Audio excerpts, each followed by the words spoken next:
Hey guys, welcome to the first 3D printer tips and tricks. So in this, we're going to be talking about one of the biggest ones that I think is the biggest tip and trick is a maintenance schedule. This is something that you can use to maximize your uptime and also your success of printing and keep your printer running longer and more and better performance for longer periods of time and decrease your downtime, failed prints, loss of money, etc. Especially if you're doing it in a production environment or a commercial setting, right?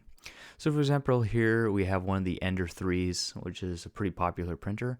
And so let's go ahead and talk about that. So setting up a maintenance schedule, the same thing as how you have something for your car, right? Every so often you change your oil, every so often you change your coolant, every so often you grease the bearings, you grease all the joints, all the ball joints on the car, 100,000 service, 30,000 service, 33,000 service, 60,000 mile service, etc. Washing windshield, and then even down to smaller things, washing windshields, applying maybe some sort of Rain-X, some sort of rain hydrophobic coating on your windshield to keep the rain from sticking, or cleaning the plastic.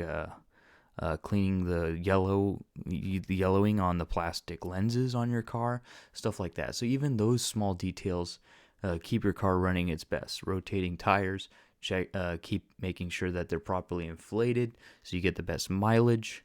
Fuel additives, injector cleaner, fuel cleaner, whatever, right? Transmission fluid swap, all the different things like this. So what would something like that come inside? How would that apply to something like a 3D printer? Checking to see if your belts are tight.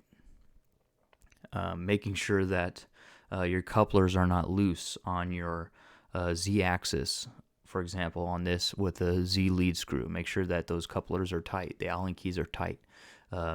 If you want, you could take them apart and put on a thread locker, some sort of thread locker.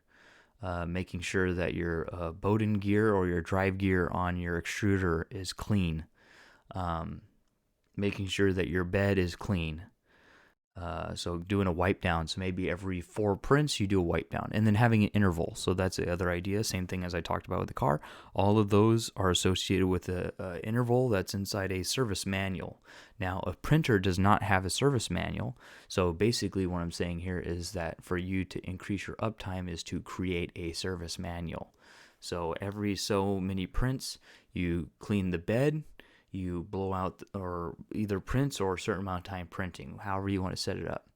You clean the bed with soap and water, with a rag, or however you decide to do that, or you apply bed adhesive after a certain number of prints. You go in, you check all your fasteners and make sure all your fasteners are tight, and possibly remove them and put thread locker in them. Maybe you buy some sort of nozzle purge material.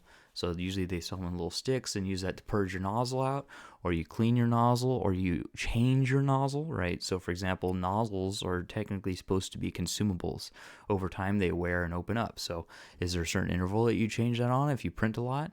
Going through and cleaning out all your fans, your heat sink fans, your hot end fan, your power supply fan, your electronic stepper drivers, and also other control board fans, things like that.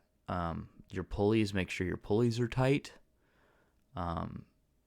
Make sure the frame is still square. It hasn't come out of square. So for example, for here in this Ender 3, it might have come out of square or something like that.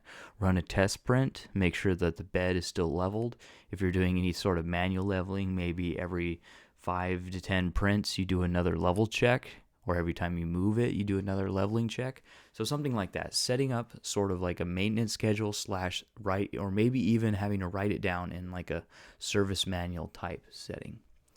So that's it for this tip and trick. If you guys don't know, I am a teacher on Udemy, and I teach a introductory FDM 3D printing class. I'm also working on an intermediate intermediate FDM class, as well as a beginning or just an overall resin 3D printing class I'm also working on. So go ahead, if you like my teaching style, go ahead and check the description.